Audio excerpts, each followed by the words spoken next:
नमस्कार, मी स्नेहल चौधरी. आपण पाहत आहात आत्ताच्या महत्त्वाच्या घडामोडी. चला तर मग सुरुवात करूयात आत्ताच्या मुख्य बातम्यांपासून. मैं वंदे मातरम नहीं कहूंगा, आम्ही संविधानाला मानणारे आहोत. संविधानात कुठेही लिहिलं नाही वंदे मातरम म्हटलंच पाहिजे, माजी आमदार आसिफ शेख यांचं वक्तव्य. गोंदिया जिल्ह्यात महाविकास आघाडीची नगर परिषद नगर पंचायत निवडणुकीत युतीमध्ये बहुजन समाज पार्टीचा समावेश करण्यासाठी चर्चा सुरू. देवदर्शनातून मतदारांशी संवाद साधण्याचा संभाव्य उमेदवारांचा नवा ट्रेंड. देवदर्शनाचा फंडा या अनोख्या प्रचार पद्धतीला मतदारांचा देखील मोठा प्रतिसाद. 20,000ची लाच घेताना ग्रामसेवकाला रंगेहात पकडलं. जागेची नोंद करण्यासाठी मागितली होती 28,000ची लाचलुचपत विभागाची कारवाई. रत्नागिरी जिल्ह्यात पावसाची विश्रांती. धुक्याच्या दुलईमुळे वातावरणामध्ये गारवा. धुक्यामध्ये विहंगम आणि आल्हाददायक वातावरणाचा रत्नागिरीच्या किनारपट्टीवर नजारा. मैं वंदे मातरम नहीं कहूंगा, माजी आमदार आसिफ शेख यांचा एल्गार. माजी आमदार आसिफ शेख यांनी केले एल्गार सभेत जाहीर. आम्ही संविधानाला मानणारे आहोत. संविधानात कुठेही लिहिलेलं नाही वंदे मातरम म्हटलंच पाहिजे, आसिफ शेख यांचं वक्तव्य.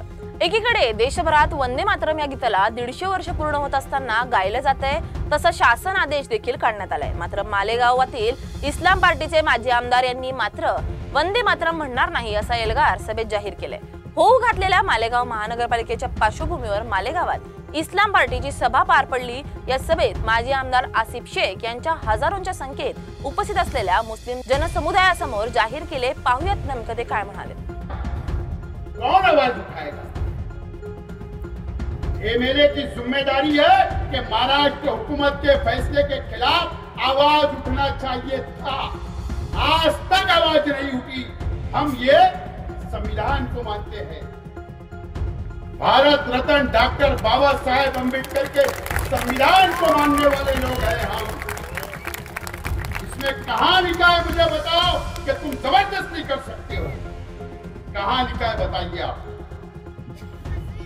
सुप्रीम कोर्ट का फैसला है कि किसी भी मजहब के लोगों को, कोई भी धर्म के लोगों को जोर जबरदस्ती नहीं की जा सकती. जबरदस्ती तुमको वंदे मातरम नहीं पढ़ाया जा सकता. आज मैं बोलता हूं कि मैं वंदे मातरम नहीं पढ़ूंगा. क्या करना? हाँ, इस हिंदुस्तान से मैं मोहब्बत करता हूं. हाँ, मैं इस डॉक्टर बाबा साहेब अम्बेडकर के संविधान को मानता हूं, आइन को मानता हूं. कोई जबरदस्ती नहीं कर सकता. मुझे बताओ कौन आवाज उठाएगा? ये शिक्षण विभाग का है. ये सिर्फ 7 दिन के लिए निकला, लेकिन कल अगर कंपलसरी लागू कर दिया जाएगा और अगर वीडियो शूटिंग की जाएगी हमारे स्कूलों के अंदर, उर्दू स्कूलों के अंदर हमारे बच्चों से वंदे मातरम कहलाया जाएगा, कौन आवाज उठाएगा? कौन लड़ेगा? मुझे बताइए आप. हमारे शहर के एमएलए खामोश है. वहां कोई पार्टी देख के बच्चे स्कूल नहीं जाते कि शेख आसिफ को मानने वाले बच्चों से पढ़ाया जाएगा. सिर्फ ये देखा जाएगा कि मुसलमान है, पढ़ो. क्या करोगे? इसका जवाब कौन देगा? ये शहर को सोचना है. वळूयात पुढच्या बातमीकडे. गोंदिया जिल्ह्यात महाविकास आघाडीचे नगर परिषद नगर पंचायत निवडणुकीत युती. गोंदिया जिल्ह्यात नगर परिषद आणि नगर पंचायतीची रणधुमाळी आता सुरू झाली आहे. गोंदिया नगर परिषदेच्या निवडणुका सुद्धा लागणार आहेत. यासाठी आता काँग्रेसने तयारी केली असून काँग्रेसने आपले सहकारी महाविकास आघाडीचे मित्रपक्ष राष्ट्रवादी काँग्रेस, शरद पवार गट, शिवसेना उद्धव बाळासाहेब ठाकरे यांच्याशी युती संदर्भात चर्चा केली असून याबाबत निर्णय होणार आहे. त्याचबरोबर या गठबंधनमध्ये बहुजन समाज पार्टीचा सुद्धा समावेश करण्यासाठी चर्चा सुरू असल्याचा माजी आमदार आणि काँग्रेसचे वरिष्ठ नेते गोपालदास अग्रवाल यांनी सांगितलं. आणि जर युती झाली नाही तर स्वबळावर सुद्धा लढण्याची तयारी यावेळी त्यांनी दर्शवली. पाहूयात ते काय म्हणतात. असं आहे की महाविकास आघाडीच्या सर्व पक्ष जे आहे गठबंधनमध्ये त्या सर्वांशी आमची चर्चा सुरू आहे आणि अंतिम टप्पा चर्चेच्या पुढच्या आठवड्यात होणार आहे. आणि त्या दृष्टीनं प्रत्येक वार्डामध्ये काँग्रेसची पण तयारी आहे आणि प्रत्येक वार्डातून इच्छुक उमेदवारांची साक्षात्कारची सुद्धा कारवाई आज गोंदियामध्ये संपन्न होत आहे. मला पूर्ण विश्वास आहे की महाविकास आघाडी गठबंधनच्या इतर पक्षांना बरोबर घेऊन पुढची निवडणुकीमध्ये काँग्रेस एक मोठी ताकद म्हणून उभी राहणार आहे. मागच्या 9 वर्षामध्ये भारतीय जनता पार्टी शासित या गोंदिया नगर परिषदमध्ये शासन राहिलेलं आहे आणि त्या दृष्टीनं लोकांच्या मनात एक बदलची भावना आहे. निश्चितच एक चांगला सुशासन आणि चांगला प्रशासन देण्याच्या दृष्टीनं आमची ही लढाई आहे आणि नक्की आम्हाला विश्वास आहे की आमच्या महाविकास आघाडी गठबंधनला यश मिळेल. देवदर्शनातून मतदारांशी संवाद साधण्याचा संभाव्य उमेदवारांचा नवा ट्रेंड. राज्यात स्थानिक स्वराज्य संस्थांच्या निवडणुकीचा माहोल चांगलाच तापू लागलाय. नगर परिषदा निवडणुकीची घोषणा झाल्यानंतर आता जिल्हा परिषद आणि पंचायत समिती निवडणुका जाहीर होण्याची शक्यता वर्तवली जाते. या पार्श्वभूमीवर संभाव्य उमेदवारांनी मतदारांशी संपर्क साधण्यासाठी आणि धार्मिक वातावरणात जनतेचा विश्वास संपादन करण्यासाठी देवदर्शनाचा फंडा अवलंबलाय.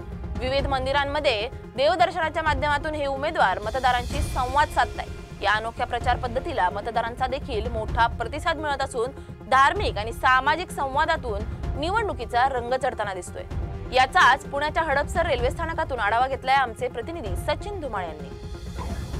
राज्यामध्ये निवडणुकीचे पडजम वाजायला सुरुवात झाली. स्थानिक स्वराज्य संस्थेच्या निवडणुकांमध्ये महानगरपालिका असतील किंवा इतर निवडणुका लवकरच जाहीर होतील, परंतु नगर परिषदा असतील काही निवडणुका जाहीर झाल्या. जिल्हा परिषदेच्या निवडणुका देखील लवकरच जाहीर होण्याची शक्यता आहे. याच निवडणुकीच्या पार्श्वभूमीवर अनेक इच्छुकांनी आपली मोर्चे बांधणी सुरुवात केल्याचे पाहायला मिळत आहे. काही इच्छुकांनी नागरिकांना आकर्षित करण्यासाठी देवदर्शनाचा फंडा देखील अवलंबलेला पाहायला मिळत आहे. एकूणच काय तर या देवदर्शनाला देखील नागरिकांचा उत्स्फूर्त असा पाठिंबा पाहायला मिळत आहे.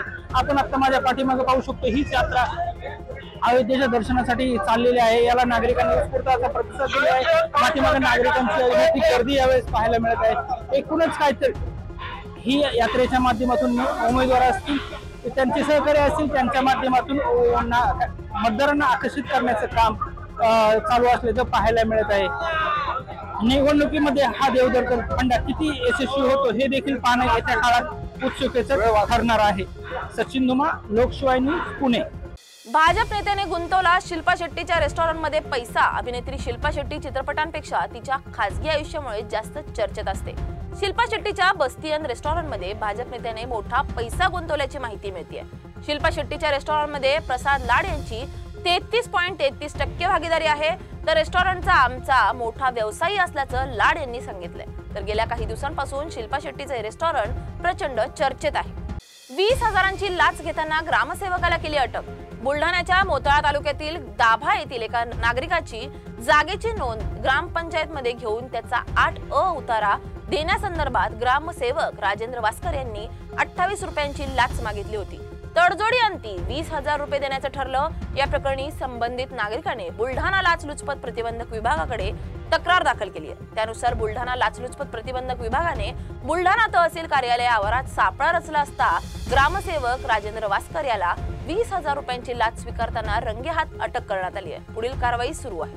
रत्नागिरी जिल्ह्यात पावसाची विश्रांती. धुक्याच्या दुलईमुळे वातावरणामध्ये गारवा. गेल्या काही दिवसांपासून अवकाळी पावसाने कोकणामध्ये मोठ्या प्रमाणात शेतीचं नुकसान केलंय. आज रत्नागिरीमध्ये सकाळपासूनच धुक्याची दुलई वातावरणात पसरल्याचं चित्र दिसून आलंय. रत्नागिरी जिल्ह्यात पावसाने पूर्णपणे विश्रांती घेतल्याचं दिसून येतंय. धुक्याच्या दुलईमुळे वातावरणामध्ये गारवा निर्माण झालाय. हिवाळ्यामध्ये कोकणमध्ये पावटा, कडवे, कुळीत यासारखे पिकांची शेती केली जाते. या पिकांना हे पोषक वातावरण आहे. दाट पडणाऱ्या धुक्यामुळे विहंगम आणि आल्हाददायक वातावरणाचा नजारा रत्नागिरीच्या किनारपट्टी व आजूबाजूच्या ग्रामीण भागामध्ये दिसून येतोय.